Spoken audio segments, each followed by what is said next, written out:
Good morning. So, hope you guys are in for a treat today, as usual. But I did series of teachings on one on David, one on Abraham, and I picked three people close to David and did a teaching on three people close to him. Did a teaching on Abraham and three people close to Abraham, and now I'm on a series of doing three people close to Moses. So what Moses is like, but from another person's viewpoint. Last time I did a teaching on Moses' nemesis, Pharaoh, and I went through all 10 plagues and how each of those plagues was against one of the gods or idols of Egypt, and I actually named all the gods and named what they worshipped, and that was a fun teaching to do. Today's teaching is going to be about Moses' older sister and brother, who are named Miriam and, as you see them there, Aaron. So imagine you guys all got siblings, or many of you do. Some of you are only children. Maybe you have a close cousin or somebody that can fill in for the siblings as far as picking on you and stuff goes. But imagine if this family, Moses is the youngest of 3 kids.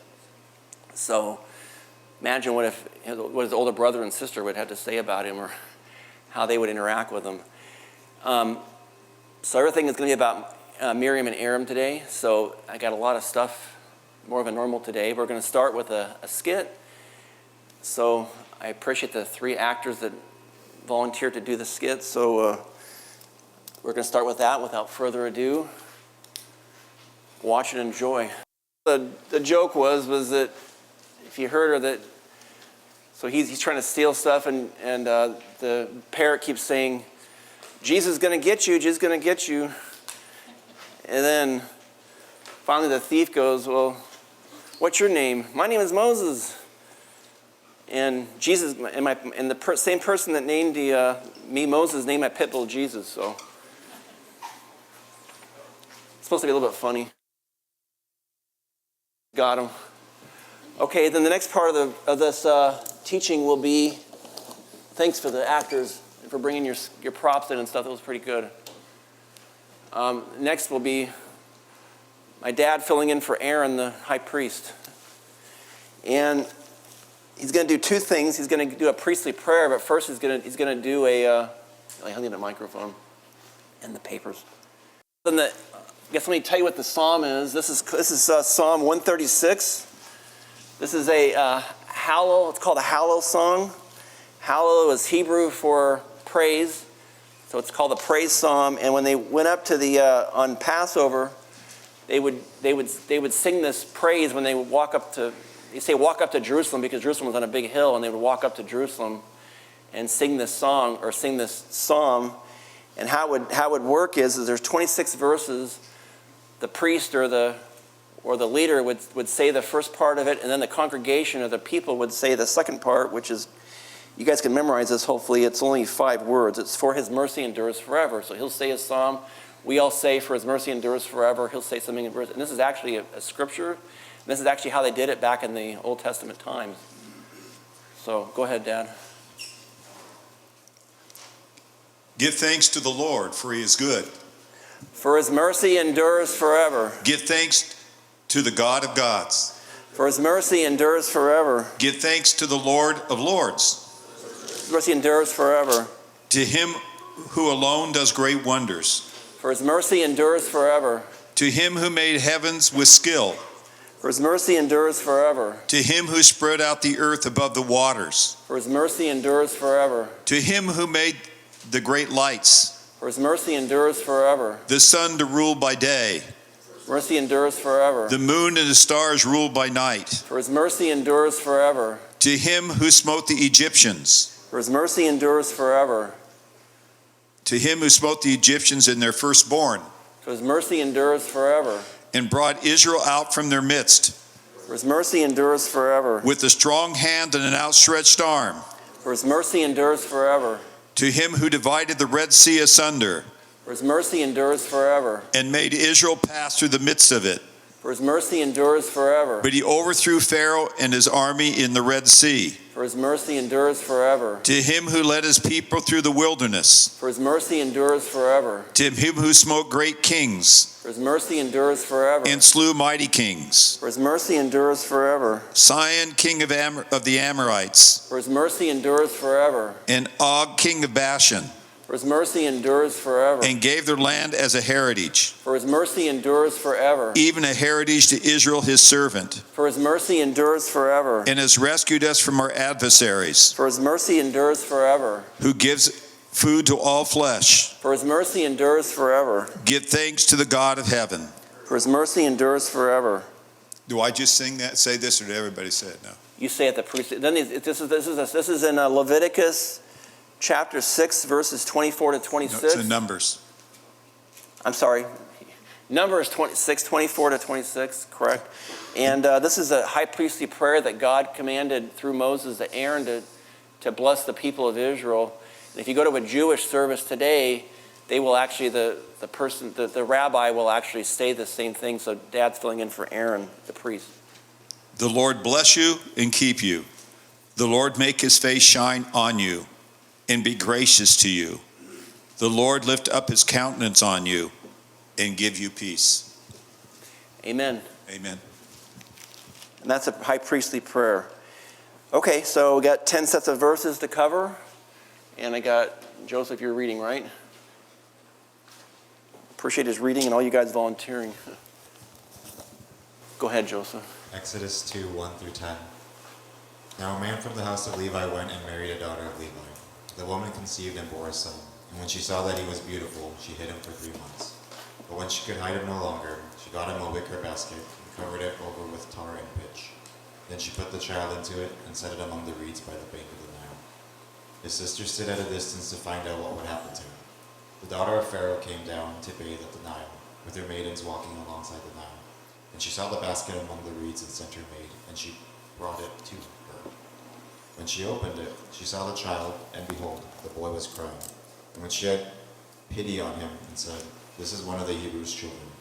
Then his sister said to Pharaoh's daughter, "Shall I go and call a nurse for you from the Hebrew woman, that she may nurse the child for you?"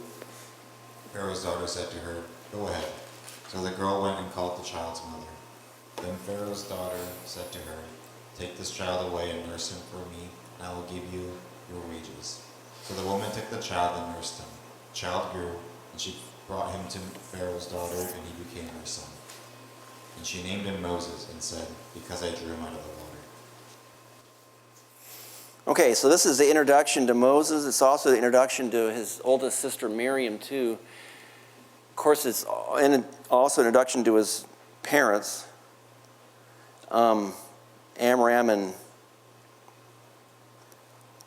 Jochebed. So Moses, of course, what a miracle! A 3-month-old baby getting put in a basket that didn't sink. It actually stayed afloat in this big river, one of the biggest in the world, and full with crocodiles and full of hippos, which are, by the way, hippos are actually pretty dangerous animals. They actually kill more people than crocodiles do. But he survived all this. Ended up in Pharaoh's sister, or Pharaoh's daughter, and she found him. And I went last week, I covered the history of Pharaohs and which Pharaoh this was, and that this daughter, he could have been the next king or the next Pharaoh of Egypt. Moses could have been, because she didn't have any kids and she was the only child. And there was no legitimate heir. That was like last time. But what a place of prominence Miriam must have had, because she had access. Not anybody has access to these kings and pharaohs. It's like, so she had access to her, and even the fact that she spoke to him and they responded to her. It's like a slave would just walk up to this princess of Egypt and go, "Hey, I'm this maiden. Can you talk to me and have a conversation?" This just wouldn't happen. So she must have been someone that they must have known, or must have been pretty special, that they would even talk to her. And of course, God used all this to say, "Hey, you happen to know a Hebrew woman that can nurse my child?" And yeah, sure, my mom will do it for you and get paid to do it. So what a miracle to have all that happen. Probably hear that like in a Mother's Day message, which is appropriate.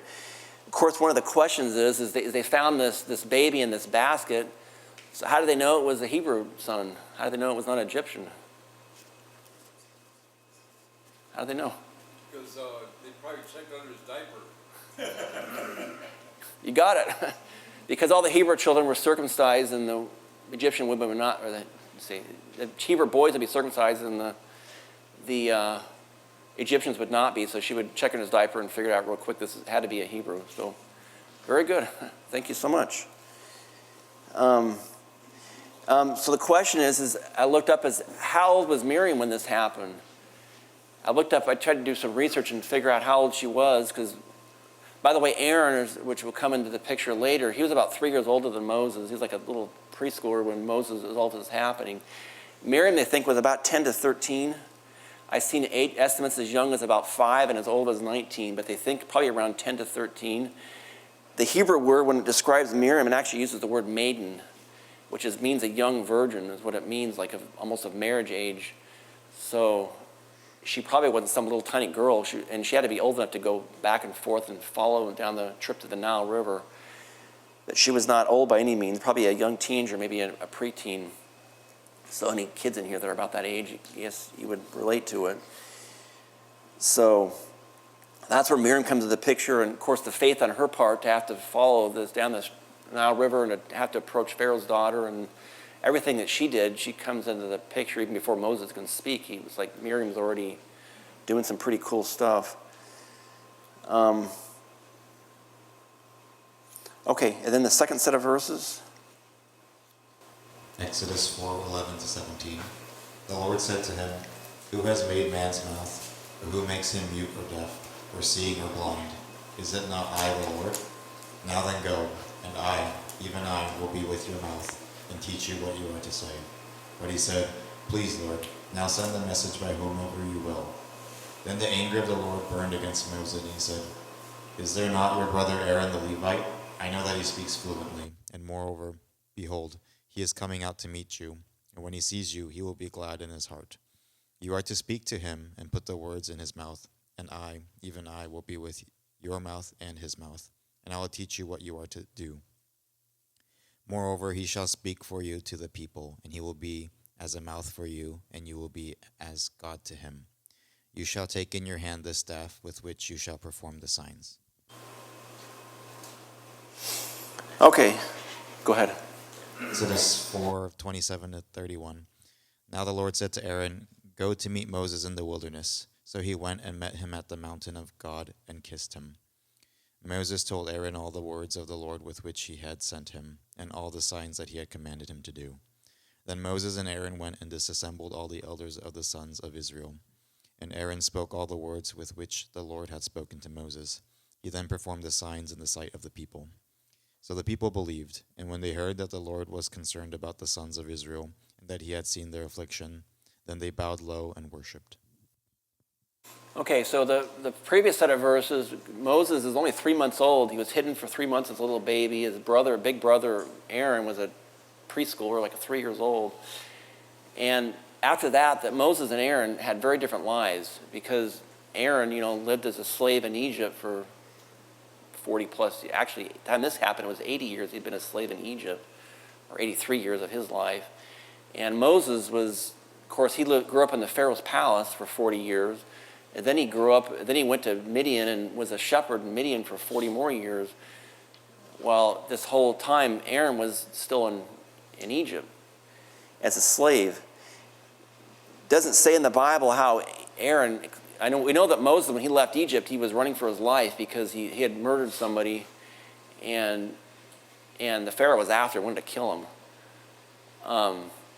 As I said last week, that not only wanted to kill him because he murdered someone, probably wasn't the biggest deal, but the fact that there was also a competition, who's going to be the next Pharaoh. It's like, I can get rid of my competition.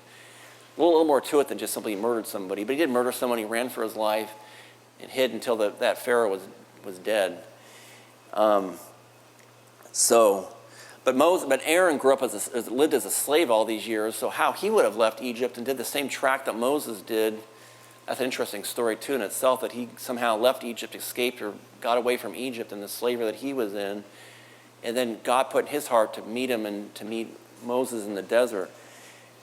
It's also interesting that when they met, now don't forget, Aaron had not seen Moses in 80 years. And the only time he saw him was as a little tiny infant at 3 months old, and he's like only a preschooler. But yet when they met, how did they greet each other? With a hug and a kiss. And the Hebrew word for hug is like describe it, I guess a more accurate description, it's like it'd be a bear hug. These guys met, they like give a bear hug and then give a kiss in the cheek.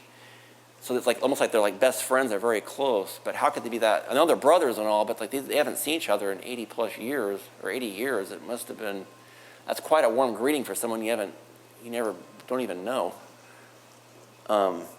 And who grew up in totally different planets. It might as well be different planets because they grew up in such different situations.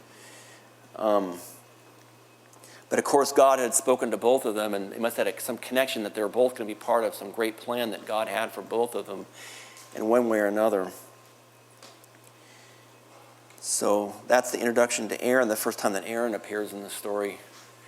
Let's go to number 3. Go ahead, Joseph. Exodus 6:20.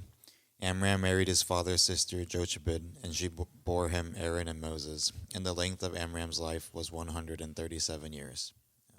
28 to 29. Now it came about on the day when the Lord spoke to Moses in the land of Egypt, that the Lord spoke to Moses, saying, I am the Lord. Speak to Pharaoh, king of Egypt, all that I speak to you. But Moses said before the Lord, Behold, I am unskilled in speech. How then will Pharaoh listen to me? Exodus 7:1-7.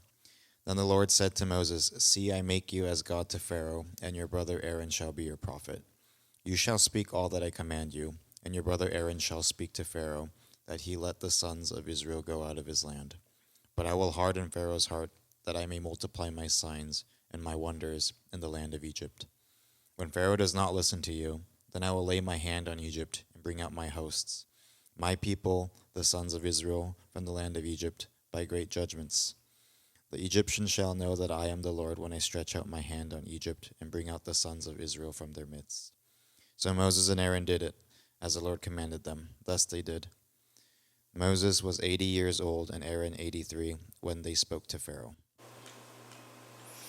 Okay, so here's where they actually met at this time, and it gives some a little bit more background about Moses. Actually, these parents, Amram and Jochebed, they had 3 kids, and all 3 became quite famous. Now, if you're Miriam and Aaron, you become kind of like in a sense, a backseat, because how do you compare it with Moses, But if they weren't Moses' brother, they would have been quite famous biblical figures. So the same couple had all 3. Having one of these kids to do that thing, I would have been like mad. If you had one of your kids do that, that'd be incredible. You have 3 kids, and all 3 go on to become some of the greatest people in biblical history. That's must be even more amazing. So, and also Amram and Jochebed are mentioned in the Hall of Faith, Hebrews 11:23. It actually cites. It's the only time that. Usually it cites all these different names. The Hall of Faith is Hebrews 11, but it cites people's names. This person did this person did that. It's the only time that instead of a person doing something, it says, oh, your parents did this, which was in Hebrews 11:23, that what they did, they hid him for 3 months out of faith. So Amram, this is something else you might find interesting, is Amram married Jochebed. So what relationship is Jochebed to Amram? Who? He's his aunt. He married his aunt. And you guys want to marry your aunts? But back in those days, it was more common. Like, Abraham married his half-sister, and so they would marry their aunts and cousins and sisters, and it wasn't, now it'd be like really crazy and creepy, but back then it was not as unusual as you might think. But I want to bring that up as well. Also, the New Testament, I think it's in Acts, but it says that Moses was a man of words and power, or power and deeds. The guy was quite a great speaker, and growing up in the palace for 40 years, there's no doubt that he would have learned speaking skills along with all the other subjects that he studied. But yet, when he wrote about himself, because all the books you're reading in Exodus, guess who wrote that book? Moses. He wrote a book about himself, about his family members. But yet he says about himself that I can't speak, I can't talk. Even though the New Testament, he is one of the best speakers there was, but I guess he's also considered the most humble person that ever lived too, except for Jesus. So, But yet God had a plan that God would use all this to bring his brother into the picture. And even before Moses brought up to Jesus or to God and saying, I can't speak, God already had Aaron on his way to play that role, because God knew he was going to be needed. So that's Aaron's parents. That's Aaron. Again, they're 3 years apart, and now they're meeting together for the first time. And now I think we're on 4, right? Go ahead. Exodus 7:10-13. So Moses and Aaron came to Pharaoh, and thus they did just as the Lord had commanded. And Aaron threw his staff down before Pharaoh and his servants, and it became a serpent. Then Pharaoh also called for the wise men and the sorcerers, and they also, the magicians of Egypt, did the same with their secret arts. For each one threw down his staff, and they turned into serpents. But Aaron's staff swallowed up their staffs. Yet Pharaoh's heart was hardened, and he did not listen to them, as the Lord had said. 19-21. Then the Lord said to Moses, say to Aaron, take your staff and stretch out your hand over the waters of Egypt, over their rivers, over their streams, and over their pools, and over all their reservoirs of water, and they may become blood, and there will be blood throughout all the land of Egypt, both in vessels of wood and in vessels of stone. So Moses and Aaron did even as the Lord had commanded, and he lifted up the staff and struck the water that was in the Nile, in the sight of Pharaoh and in the sight of his servants, and all the water that was in the Nile was turned to blood. The fish that were in the Nile died, and the Nile became foul, so that the Egyptians could not drink water from the Nile, and the blood was through all the land of Egypt. Exodus 8:5-6. Then the Lord said to Moses, say to Aaron, stretch out your hand with your staff over the rivers, over the streams, and over the pools, and make frogs come up on the land of Egypt. So Aaron stretched out his hand over the waters of Egypt, and the frogs came up and covered the land of Egypt. 17-18. They did so, and Aaron stretched out his hand with his staff and struck the dust of the earth, and there were gnats on man and beast. All the dust of the earth became gnats through all the land of Egypt. The magicians tried with their secret arts to bring forth gnats, but they could not, so there were gnats on man and beast. Any of you guys watch or follow the NHL, the National Hockey League? Nobody follows the Hockey League. Well, the National Hockey League, the winners, by the way, were the Florida Panthers, I'll have you guys all know, which is right near my house, or near my home. And they're actually the two-time Stanley Cup champions. Like basketball, they in like the NBA, they also play a best-of-7 series, so whoever wins 4 games wins the championship, right? Same with hockey, same with basketball. Well, here's an interesting challenge, too. They have their own little playoff series here. Moses' representative was yours truly. It was Aaron. And Pharaoh's representative to step into the ring was, guess who? The magicians, right? And they had, I guess, their best of 4 series here. What happened? So, number 1, Aaron throws his rod down, and it becomes a snake. The magicians throw their rods down. They become snakes. So, kind of touche. They both did the same thing. They can copy each other's. But, of course, Aaron's rod, snake, it becomes a snake, swallows the Egyptians' rods. Game over, or game 1, game over. Aaron wins. That's 1. So then you go to game 2. What happened in game 2? Let me think here. Oh, the Nile River turns to blood, right? So Aaron puts his staff in the Nile River as Moses' representative, turns the Nile to blood, and all the water around turns to blood. They couldn't drink it. Of course, the magicians can actually copy it and turn water to blood too. But to turn the Nile River to blood is a lot bigger miracle than turning a little bit of water into blood. So Aaron wins round 2. So 2-0 so far. Round 3, or game 3. What happens here? Oh yeah, the frogs. They command the frog, or Aaron commands the frogs to come out of the water and be a big nuisance to the Egyptians. They didn't go in the Hebrew areas. They went in only the Egyptian areas. So, interestingly, the magicians they copied it. They can copy this miracle, and they can make the frogs come out of the water too. So, touche, good, but they still lost because the frogs were in the Egyptian areas, not in the Hebrew areas. So, Game 3 also goes to Aaron, so now it's 3-0. So now see what happens in Game 4. Game 4, the gnats. Aaron throws dust in the air, it turns to gnats, or they might use the word lice. Gets in the Egyptians, doesn't affect the Hebrews at all. It actually separates the Hebrews from the Egyptians. It affects one but not the other again. This time it's like a game, it's called a grand slam win, not just a win, but a grand slam win, because this time, for the first time, the magicians could not copy this miracle. In fact, all the other miracles, there were 7 other plagues that came, and they couldn't copy any of them from then on out. They couldn't copy the gnats one either.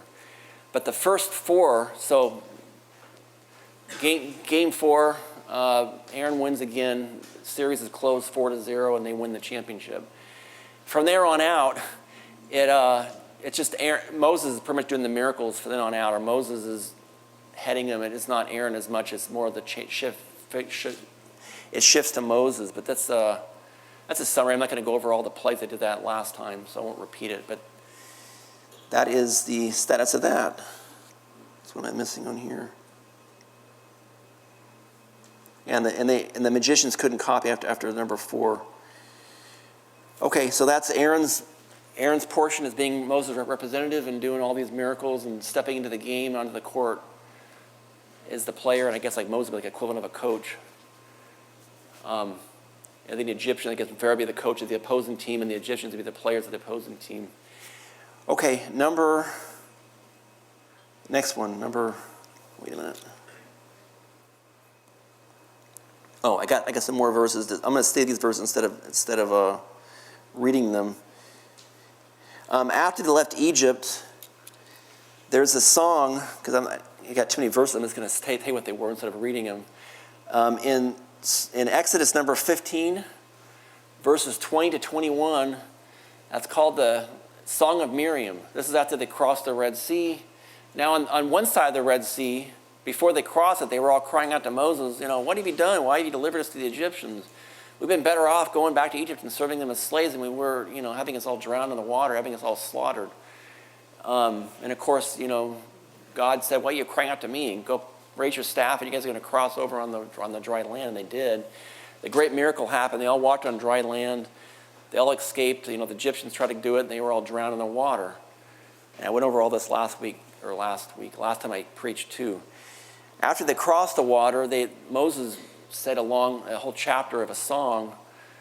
Miriam also had a song too. After Moses did his song, she brought a bunch of women in Israel, and Miriam herself, they brought a bunch of tambourines, and they played the tambourines and sang a song, which is if you look it up in the Bible, it'd be Exodus 15, 20 to 21. In this verses, besides Miriam being a worship leader and playing, doing like a cheerleader and a worship leader kind of put into one position, she's also called by a certain title in those verses. You know what the title is? Prophetess. The first time in the Bible that the word prophetess is mentioned, there was actually 7 prophetesses mentioned in the Bible. She was the first of 7. There were other ones too, like Deborah, and there are other ones, but she's the first prophets in the Bible. So, in and of herself, Aaron became the high priest. Moses, of course, was probably one of the greatest people in the biblical history. But Miriam had her own title of prophetess. Then some other verses to share instead of reading is in Exodus. After they left the promised land, they crossed the Red Sea, and they got faced with a battle. The Amalekites pretty much went after them and fought them. I'm going to cover this a lot more next week. For those of you who are here next week, I'm going to cover Joshua next week and his buddy Caleb. So we're going to go into a lot more in this detail next week. But during this battle, became like a spiritual battle, almost more than a physical battle, because Moses was in the battle, and here's this 80-year-old guy. And it's interesting because whenever he holds his arms up, his team wins. Whenever his arms come down, his team doesn't win. They start to lose. And here's this guy, he gets tired, so I can't hold my arms up forever. He's going to die if I put my arms down. So 2 guys come on each side of him. One holds one arm up, one holds the other arm up. Who are those 2 people? Who? Aaron and Hur. Very good. Aaron and Hur hold his arms up. Thank you. Aaron and Hur hold his arms up, and of course when they do, they win the battle, and they have to hold them up all day. They have Moses sit down on a rock, and then so they can hold his arms up, and so they can win the battle. I'll have much more to cover on this next week. My question to you is, okay, so Hur's in there. Who is Hur? Let me ask you first this. Who's his dad?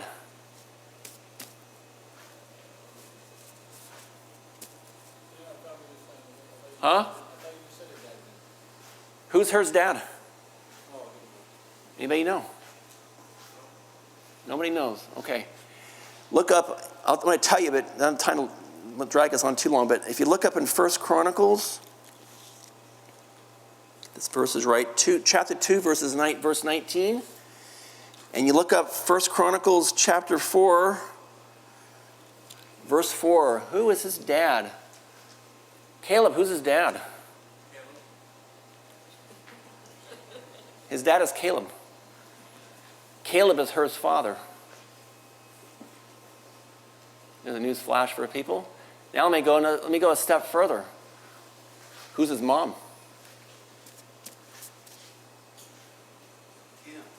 Who?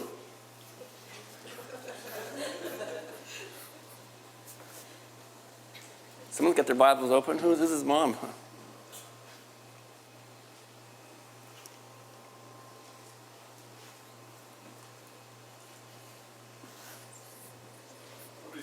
I gave you the answers. I gave you the verses to find the answers. But I can tell you, though. Caleb had 2 wives. His first wife died, had several kids, and then she died. And then he had a second wife. And his second wife, his name was Ephrath. And she had a son named...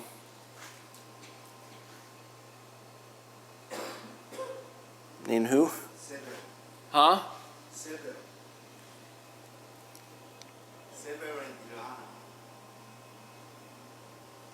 Get the right one.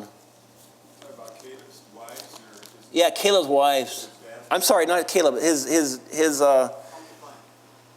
not Caleb's wife. I'm sorry. It would be. dad's wife? Yeah, I'm sorry. It would be Caleb's wife. So he has his first wife and his second wife. His second wife was Ephrath. According to Jewish tradition, guess who Ephrath was? She had another name. She had actually more than one name, but just like people had different names, and they would some get named different names. Her other name that she went by, a lady named Miriam. And I'm going to go a little bit more background to this as we go. Show you a little bit more why they believe that or why they think that. What else I got to cover here? Oh yeah, in Micah, the prophet Micah, chapter 5, verse 2, prophesies the birthplace of Jesus Christ. Where's that birthplace?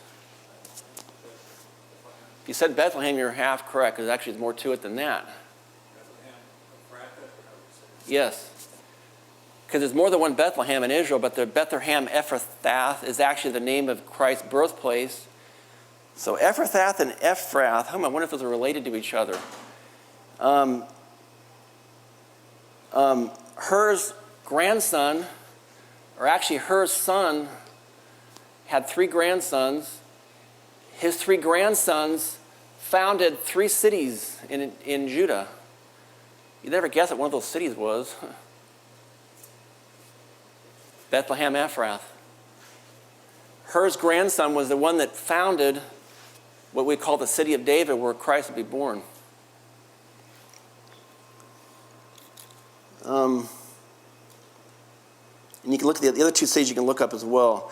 Also in the same prophet, Micah, 5:2, he prophesies the birthplace of Christ. You can also look at Micah 6, chapter 6, verse 4.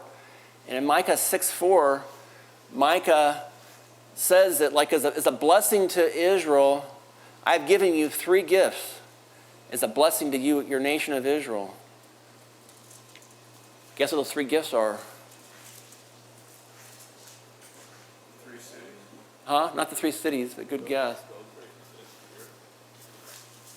The name of my message is what? The 3 blessings he said were, I gave you Miriam, Aaron, and Moses. Those are the 3 blessings in Micah 6:4 that I gave you. I gave you those 3 leaders. So the parents of those 3 leaders, I guess those parents of them, it's like, what a blessing to have 3 different kids be the 3 blessings of Israel that in Micah chapter 6, verse 4.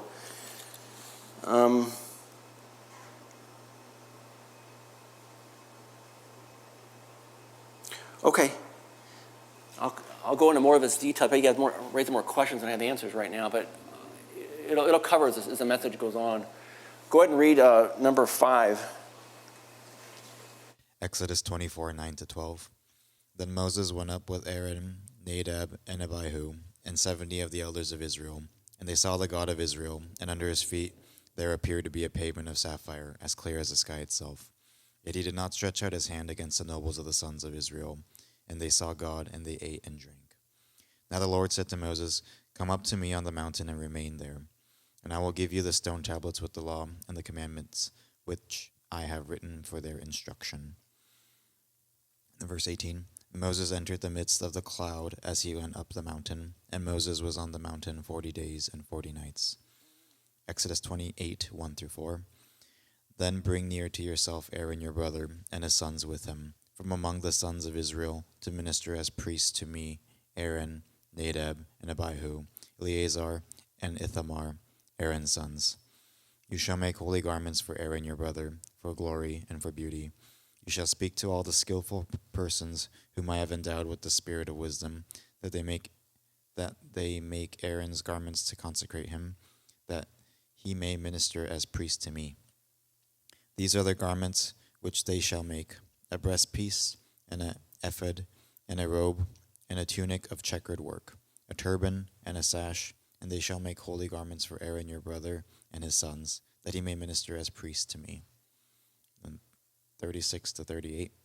You shall also make a plate of pure gold, and shall engrave on it, like the engravings of a seal, holy to the Lord. You shall fasten it on a blue cord, and it shall be on the turban. It shall be at the front of the turban. It shall be on Aaron's forehead, and Aaron shall take away the iniquity of the holy things which the sons of Israel consecrate, with regard to all their holy gifts, and it shall always be on his forehead, that they may be accepted before the Lord. A lot to unpack here. So before Moses goes on the mountain and receives Mount Sinai and receives these commandments and all the covenants, before that, Moses and some people go up partly at the mountain and had this little feast with God, and God actually talks to them. And do you remember who was with him on that little feast? Who was with him? Yeah, Aaron and his 2 oldest sons were with him, who is Nadab and Abihu were with him. They were meeting with God in God's presence, and along with 70 elders of Israel. By the way, when Aaron must have been somebody important because he was able to escape Egypt, he was he knew these elders. When him and Moses went back there, Moses knew the palace, which is amazing. He knew the palace inside and out when he talked to Pharaoh back when they were escaping Egypt. But Aaron must have known all these elders. He must have been somebody of some prominence.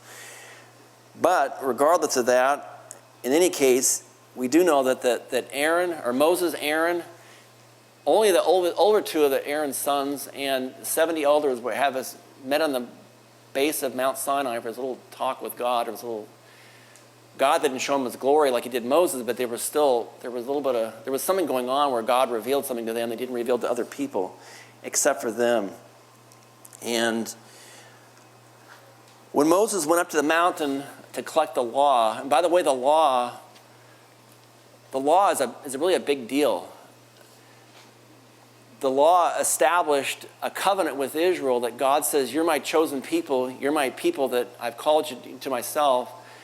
And this law is like a covenant, between me and you. is you're going to be very special, and not that you earned it, because you don't earn it. I'm by my grace giving you and saying, you're my people I'm calling, and you're going to be my chosen ones, that you're going to be have the Messiah, and you're going to be my chosen people and the representatives of him before all the people. So God chose them and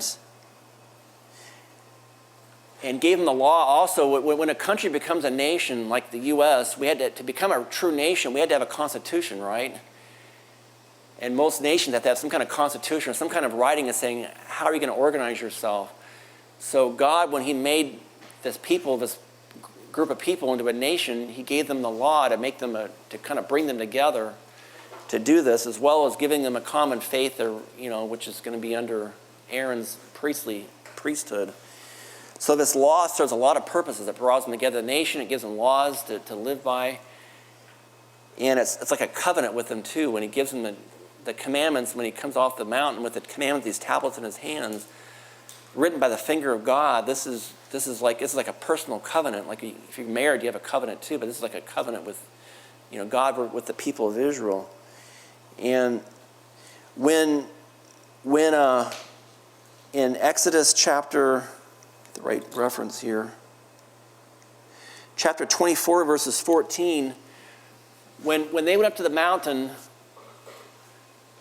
Moses went to the mountain, he was going to be gone for 40 days and 40 nights.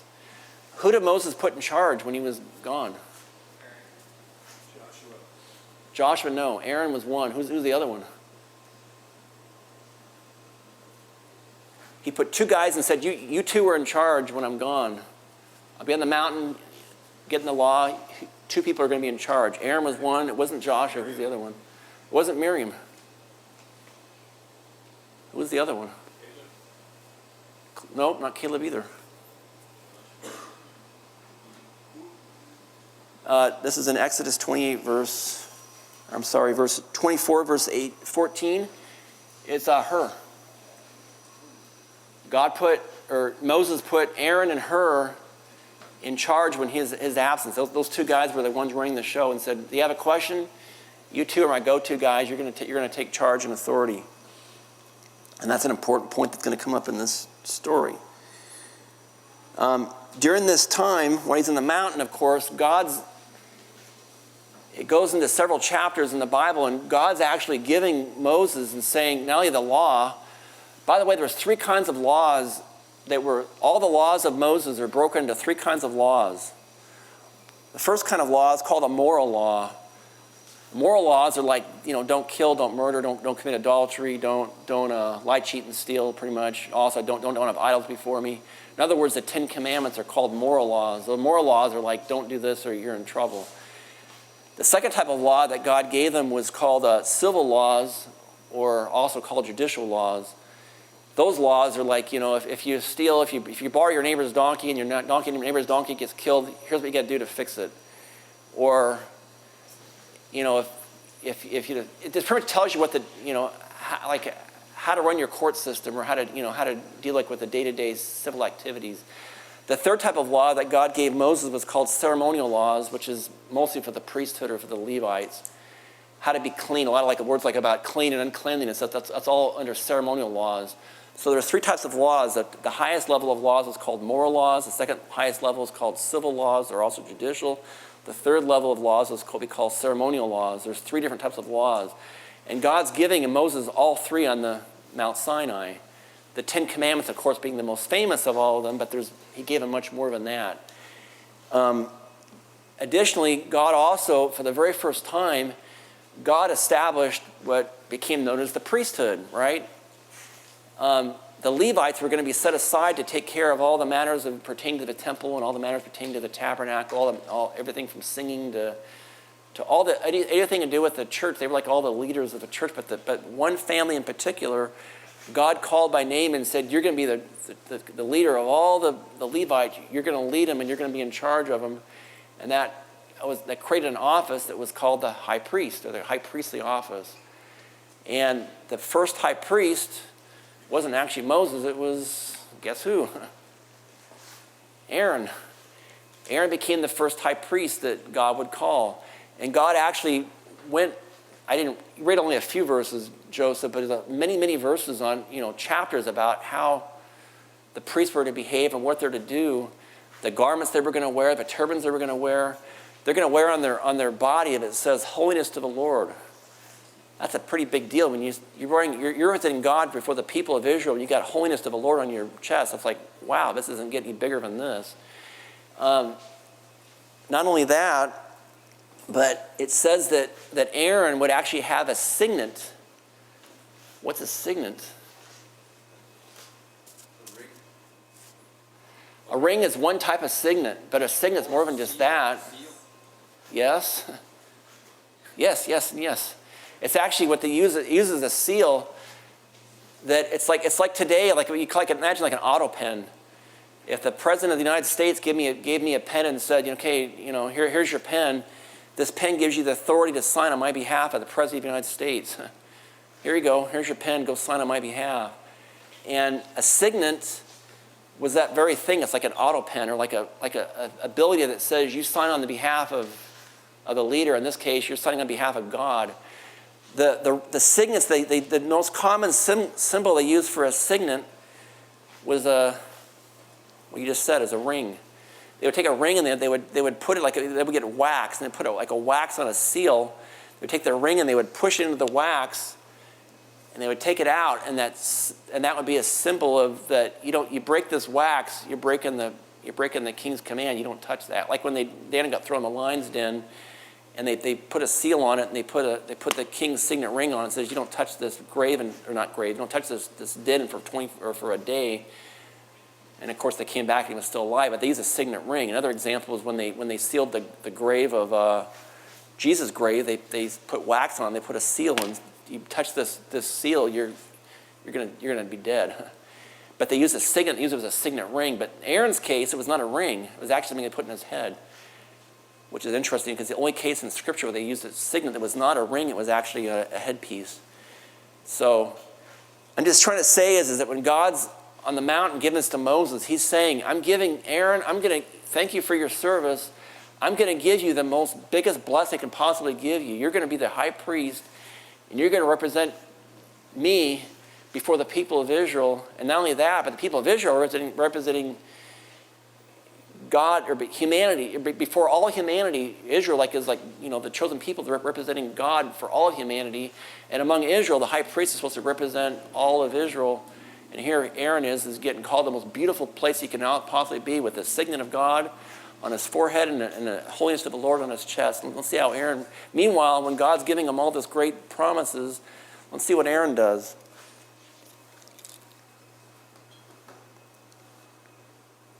Oh, and in Leviticus 8 and 9, actually this gets carried out where Aaron actually does get to do this. Go over to the next set of verses. Exodus 32, 1-10. Now when the people saw that Moses delayed to come down from the mountain, the people assembled about Aaron and said to him, Come, make us a god who will go before us.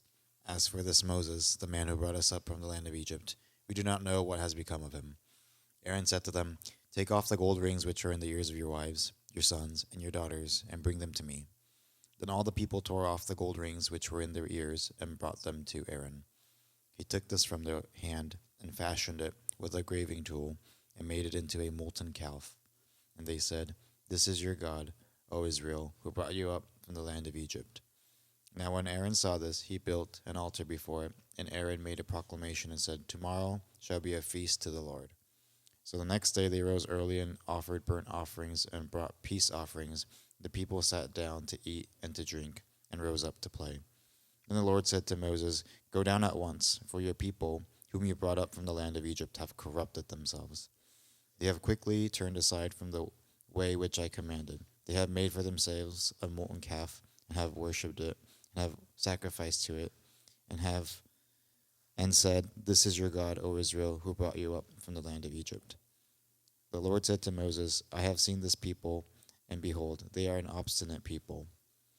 Now then, let me alone, that my anger may burn against them, and that I may destroy them, and I will make of you a great nation. Okay. So while Moses was on the mountain getting the 10 Commandments and all these great promises, Israel gets for 40 days and 40 nights. So Israel gets kind of, I guess, bored and, hey, what happened to this Moses guy? He brought us out. He don't know what happened to him. Make for us gods. The calves were interesting God of all the ones that choose, because they were actually one.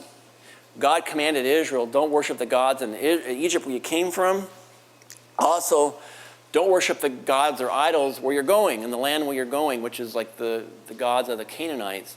Well, one common idol or god that both the Egyptians worshipped and that the Canaanites worshipped was, guess what? Cows or calves. Interesting choice too, because after the kingdom splits away later on with Solomon's son Rehoboam, they split away, and Jeroboam wants to separate. He makes two idols of, guess what? Cows. There seemed to be a link between Egypt and between the Canaanites. This cow becomes this common link between the two of them. God said, don't do either one. They get to do both at the same time. Like, I can't break one command, I can't break the other command. I'll just do it both at the same time. I get two for the price of one.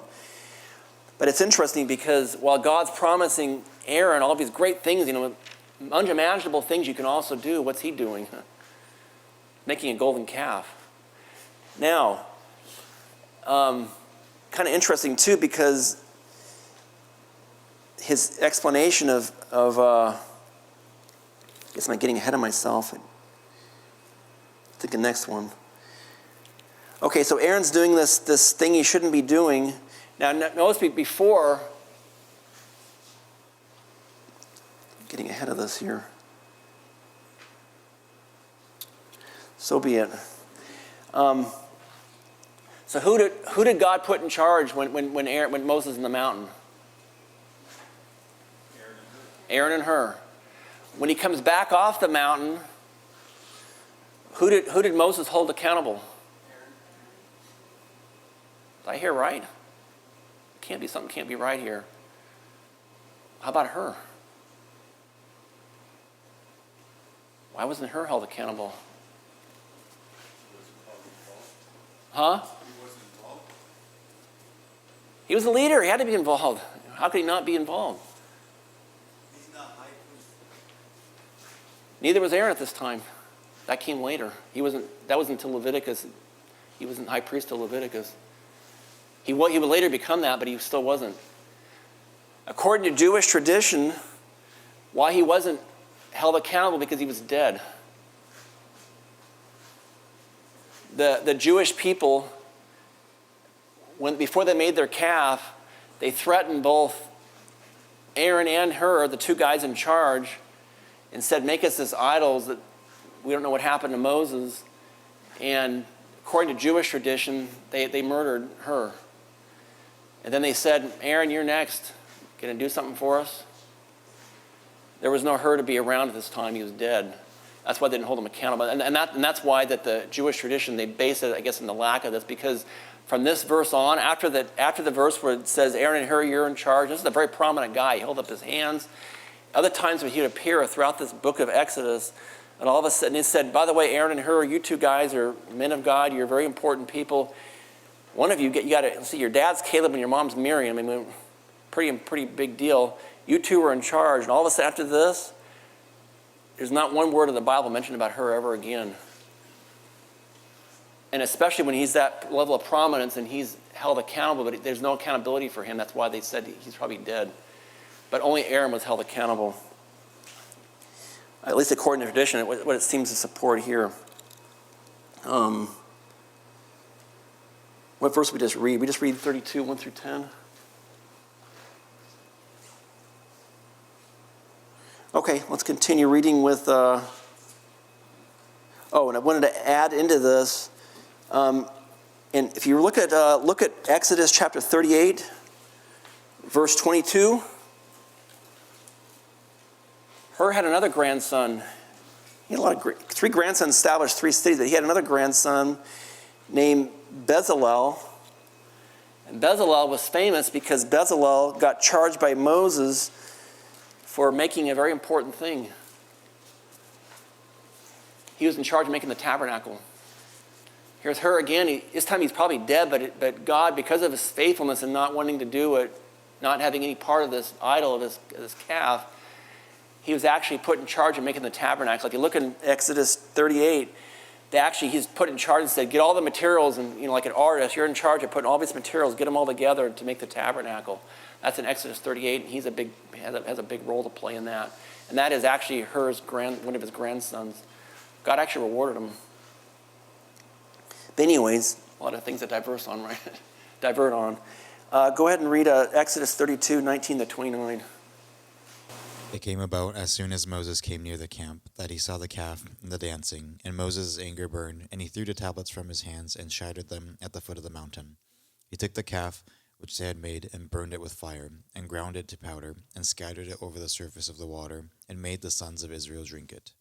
Then Moses said to Aaron, what did this people do to you, that you have brought such great sin upon them? Aaron said, do not let the anger of my Lord burn. You know the people yourself, that they are prone to evil. For they said to me, make a god for us who will go before us. For this Moses, the man who brought us up from the land of Egypt, we do not know what has become of him. I said to them, whoever has any gold, let them tear it off. So they gave it to me. I threw it into the fire, and out came this calf. Now when Moses saw that the people were out of control, for Aaron had let them get out of control, to be a derision among their enemies, then Moses stood in the gate of the camp and said, whoever is for the Lord, come to me. And all the sons of Levi gathered together to him. He said to them, thus says the Lord, the God of Israel, every man of you put his sword upon his thigh, and go back and forth from gate to gate in the camp, and kill every man his brother, and every man his friend, and every man his neighbor. So the sons of Levi did as Moses instructed, and about 3,000 men of the people fell that day. Then Moses said, dedicate yourselves today to the Lord, for every man has been against his son and against his brother, in order that he may bestow a blessing upon you today. Okay, so after they did this great sin of worshiping this golden calf, it was a pretty huge deal. In fact, it was such a big deal that God, after delivering Israel out of Egypt, 3 million, probably 3 million plus people coming out of Egypt, and God was so angry with them, his anger burned so hot that he was ready to kill every one of them. Except for Moses. He told Moses, leave me alone. I'm going to kill every one of these last people, even Joshua and Caleb too. But every one of these people would all be dead, and I'll make a new nation out of you. And it's about as serious as it gets. But of course, Moses, probably the greatest intercessor in the Bible, except for Jesus, pleaded with God and saying, please don't do this, because that could be kind of tempting. Oh, me, I can be the next Abraham, and it can all be through me. That what a temptation. But being the great intercessor he was, he said, please don't do this, because what would the Egyptians say if they say that God delivered them all of his great power, and then so you can kill them all in the wilderness. But you'll see that different times that Moses and later Aaron intercedes for Israel in a way that's almost unbelievable. There's also the only time in the Bible where somebody prays so earnestly for the people interceding that they say, that he actually says, if it's take my name and erase it from the book of life, just so these people can be saved. There's no other person in the Bible that would ever said that send me to hell so these people don't have to go to hell. I guess Jesus in a sense did that because he went to hell for 3 days, or took the keys back, and conquered hell. But Moses said, I'll send me there forever. Please don't send these people there. So Moses was acting on behalf and being this great intercessor, which is quite interesting or quite useful. And of course saved Aaron's bacon, because he could have been dead then too. So the law's given, this happens to them. God still has to satisfy his wrath, and the law is given. So 3,000 people died or killed. According to Jewish tradition, and again, there's verses that say, after 7 weeks after the Passover, God would give them the law, which he did, and that day would be called, the Hebrew word for that festival that's known, according to Hebrew tradition, when they gave the law, was called Shavuot. Shavuot is a Hebrew word. Anybody know the Greek word? No? Thanks for guessing, though. What's the Greek word for Shavuot? You guys celebrated, and the Holy Spirit came. Pentecost. It's also called the Feast of Weeks. In the Bible, it would be called the Feast of Weeks because it's 7 weeks after, or 7 weeks and a day after Passover. That's why they call it Feast of Weeks. We call it Pentecost is actually Greek, which means 50. It's the same, it's a Greek word of what we call Shavuot. So on Shavuot, God gave them the law, and of course that didn't turn out very well, so then what happened? They rebelled against God, built a calf, they got ground to dust, they had to drink the water with the gold in it. I wonder how that tastes. But they did that, and they said, here, Levites that are called to they're called to carry out the law, you guys put swords on yourself and go kill your brothers and cousins and everybody else that you can find out there that trespassed. And on that very day, they actually killed 3,000 of their own people. Must have been quite a gruesome picture. 3,000 died. On Pentecost, the Holy Spirit came on Pentecost. They were in the upper room. The Holy Spirit came. They were speaking in tongues of fire. And on that day, then Peter gave his sermon. On that day, guess how many were saved? Anybody have a guess? Who said 3,000? You're correct. What a coincidence, isn't it? 3,000 killed in Shavuot, 3,000 saved. That could be a sermon by itself, by the way. All the comparisons between Shavuot and Pentecost in the Old and New Testaments, 3,000 is just one comparison. There's actually a whole lot of others that are, you can almost do the similarities between the two of them, or the contrast. It's quite interesting. But that being just one of the many comparisons between Shavuot and Pentecost, or the baptism of the Holy Spirit. Okay, so it's interesting because when Aaron told the people, saying, hey, you guys want a God that brought you out of Egypt? I don't want to suffer what her suffered. I don't think I want to be killed either. And hey, how can this go wrong? I'll just make a God and say, yeah, I'll have a feast of the Lord. Give me all your gold rings. Give me all your jewelry. Give it all to me, and I'll do something with it. And don't forget, he had like less than 40 days because Moses in the mountains. The time must have been passing by. And what happened? It's like Moses, I don't know where Moses is. And then he finally got the idea, give me all your gold and jewelry, I'll make you a calf. He didn't have much time to do it. Very little time to turn gold into this big idol. It'd be quite time consuming. It makes me interesting what background he had in Egypt that he was capable of doing this. It'd be quite a skill to be able to come up with the sculpture and do it in like 30 days or less. That'd be pretty amazing. But he did somehow. It's interesting the word he used. I wonder if he was an evolutionist, because what did he say? How did this calf get made? I created this calf, right? Is that what he said? What did he say? Yeah, you got it, nailed it. Thanks, Pastor Mike. I put gold in this fire, and this calf just came out. Whoa, what a miracle. It just, all by itself. It evolved out of the fire, just by itself. Although I'd believe that a calf would walk out of a fire by some random chance, way before I believe a one-celled animal could turn to life. It's like, I believe that an explosion would happen in an ink factory and turn it and create a whole dictionary before I believe that even a one-celled organism can exist even for a second. So much for the golden calf being and evolving, I guess, is the word. Okay, and then... Okay, next, number 8. Numbers 12, 1-10. Then Miriam and Aaron spoke against Moses because of the Cushite woman whom he had married, for he had married a Cushite woman. And they said, has the Lord indeed spoken only through Moses? Has he not spoken through us as well? And the Lord heard it. Now the man Moses was very humble, more than any man who was on the face of the earth. Suddenly the Lord said to Moses and Aaron and to Miriam, you three, come out to the tent of meeting. So the 3 of them came out.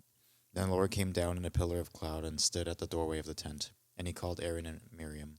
When they had both come forward, he said, hear now my words. If there is a prophet among you, I, the Lord, shall make myself known to him in a vision. I shall speak with him in a dream. Not so with my servant Moses. He is faithful in all my household. With him I speak mouth to mouth, even openly, and not in dark sayings. And he beholds the form of the Lord. Why were you not afraid to speak against my servant, against Moses? So the anger of the Lord burned against them, and he departed. But when the cloud had withdrawn from over the tent, behold, Miriam was leprous, as white as snow. As Aaron turned toward Miriam, behold, she was leprous. Okay, so this is, just get through this, even step on it here quickly. So Miriam and Aaron, probably Miriam was the main instigator, but they actually challenged Moses' authority and said to, why are you called? Why aren't we called too? God wasn't happy with that. Miriam got leprosy and pretty much punished her for a week. They even said that, if someone had spit in her face, if your dad had spit in your face, that would have been better than, you would have a shame for 7 days.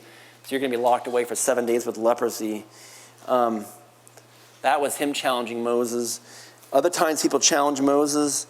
I'm not going to read this because of time, but in Numbers chapter 16, there were 3 characters that challenged Moses. Their names were Korah, Dathan, and Abiram. They challenged Moses' leadership and said, why are you the one called? Actually, it started with not why you called, but they in particular said, why does Aaron get to be the high priest? The guy named Korah, who's also mentioned in Jude chapter 1, verse 11, is a bad guy. But Korah was a Levite, same tribe where Aaron was from. He challenged God. The other 2 characters, Dathan and Abiram, they actually took it a step further. They not only challenged the priesthood, they actually said, why'd you take us from the land of milk and honey? They actually took it. They took it a step further than Korah did. And then Moses said, okay, get people with censers in your hands, and you're gonna offer an offering to the Lord, and we'll see who God picks. And then Moses said, okay, you 3 come out. And the 2 guys, Dothan and Abram, said, no, I ain't coming out. You can't tell me what to do. And who made you a leader? And then, of course, we know how this ended, right?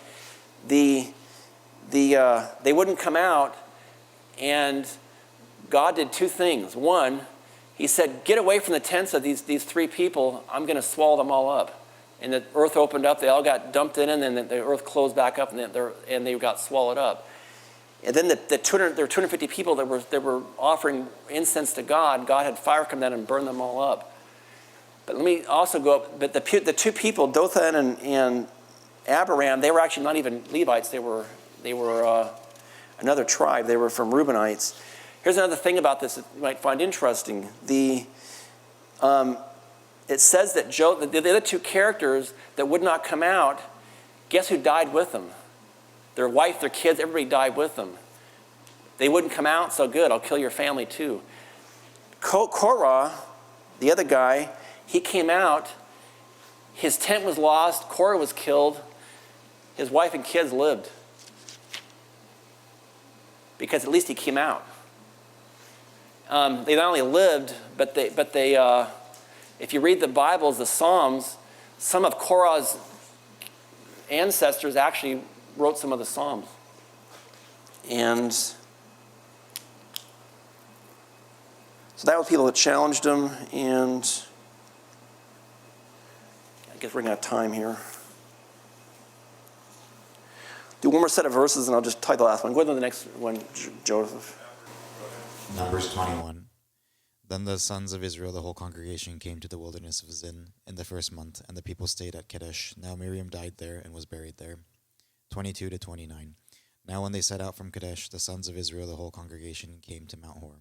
Then the Lord spoke to Moses and Aaron at Mount Hor by the border of the land of Edom, saying, Aaron will be gathered to his people, for he shall not enter the land which I have given to the sons of Israel, because you rebelled against my command as the waters of Meribah. Take Aaron and his son Eleazar, and bring them up to Mount Hor, and strip Aaron of his garments, and put them on his son Eleazar. So Aaron will be gathered to his people, and will die there.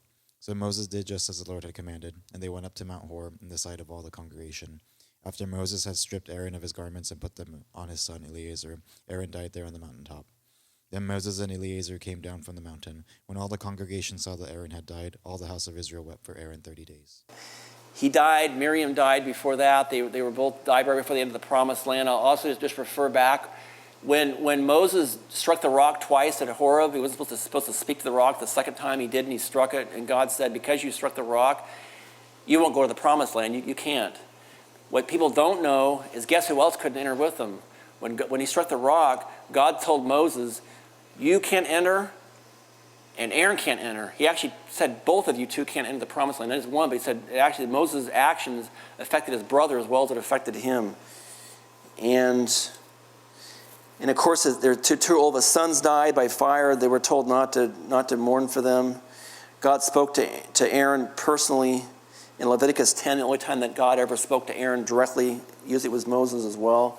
We won't read the verses because of time, but in Hebrews chapter 7, it actually compares the priesthood of Christ to the priesthood of Aaron. It says that Aaron's priesthood only, every generation had to change because they would die and the son would do it and the son would do it, but every time it would die and then somebody else had to take over, where Christ's priesthood would go on forever according to the order of Melchizedek, a different priesthood that was not different than the priesthood of Aaron. And that's, I guess, the last point. Because they know the Bible all starts and ends with Christ, and so the message will end with Christ as well, being the ultimate high priest forever, according to the order of Melchizedek, supplanting Aaron's priesthood. And there was verses on this, but you won't read them now because of time, but that would be in Hebrews 7, 10 to 22. There's a whole bunch of verses on what I just said.